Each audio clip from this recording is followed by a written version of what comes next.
welcome back to the Math League Media YouTube channel. My name is Ian, and today we're going to be going over target number 6 from our 12507 release. Target number 6 reads, let f of x equal x squared plus 4x plus 7, and let S be the set of distinct complex roots to the equation f of x equals f of x. When the elements of S are plotted in the complex plane, they form a convex polygon with area A. Compute A squared.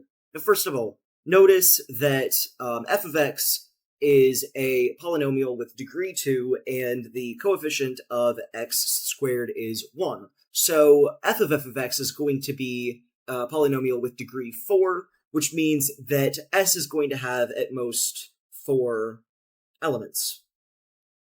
So we don't need to run ourselves ragged trying to find more than 4 distinct complex roots. That's the maximum possible number of roots in S. Also notice that one of the ways to find elements of S is if f of x equals x. In this case, f of x is going to be equal to f of x by definition, so 2, or at most 2 of the elements of S are going to be the roots of x squared plus 4x plus 7 equals x. Now we can turn this into x squared plus 3x plus 7 equals 0, and then we can plug that into the quadratic formula, which gets us that x is equal to negative b, so negative 3, plus or minus the square root of b squared, or 9, minus 4 times a, which is 1, times c, which is 7, so 4 times 7 minus 28, over 2. Or, to simplify a little bit, negative 3 plus or minus the square root of negative 19, or I, times the square root of 19. So there we go, we have 2 of our elements of S. Now let's go ahead and define a new function, g of x, where g of x is equal to f of x minus x. So then the roots of g of x are going to be negative 3 plus or minus I times root 19 divided by 2 itself. And then we notice that f of x, or f of x, minus f of x can be written as g of f of x, or as g of x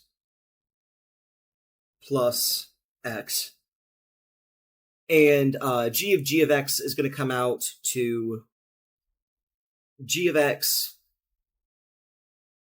plus x squared plus 3 times the quantity g of x plus x plus 7.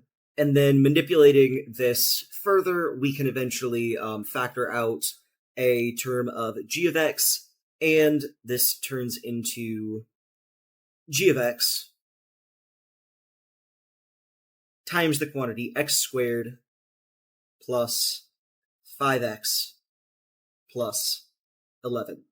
And we know that the roots of g of x are up here. We've already found them, negative 3 plus or minus I root 19 divided by 2. So the other roots of this expression are going to be the roots of x squared plus 5x plus 11. Plugging that into the quadratic formula, we get that x is equal to negative 5 plus or minus 25 minus 44 over 2, or negative 5 plus or minus the square root of negative 19, or I times the square root of 19 over. So there are our 4 members of the set S, negative 5 plus or minus root 19 over 2, and negative 3 plus or minus I root 19 over 2.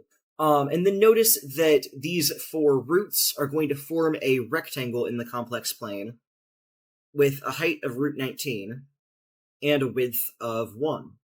And this rectangle is going to have an area of root 19, so its area squared is going to be 19, which is our answer.